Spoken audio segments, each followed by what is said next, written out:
ఇక్కడ నిన్న ముక్కలుగా నరికిండు కదా మహేందర్ రెడ్డి అంటాడు. ఎవరిని చంపాడు? యాదవుల బిడ్డను కాలు చేతులు నరికి మూసీలో పడేసి వచ్చిండు. వాడిని ఎవడు కాపాడినాడు? ఎవడు? ఇక్కడ ఉన్నటువంటి రెడ్డి సిఐ కాదా? డీసీపీ రెడ్డి కాదా కాపాడింది? వానికి ఏ ఇబ్బంది లేకుండా ఎన్కౌంటర్లు ఎందుకు జరుగుతలేవు? ఇవి అప్పటికే అప్పర్ క్యాస్ట్ పిల్లకు జరిగితే ఒక న్యాయం, లోవర్ క్యాస్ట్ వాళ్ళకి జరిగితే ఇంకో న్యాయమా? ఏ నైచలేగా ఇది నడవది. ఇంకా ఎడికాలమా ఇది?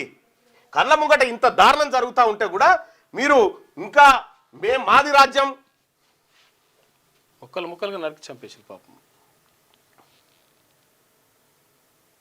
ముక్కలుగా. జై రేవంతాలట. గంగారెడ్డి కుడుకల గంగారెడ్డి చెప్తున్నాడు జై రేవంత్ రెడ్డి అని చెప్తా ఉన్నాడు.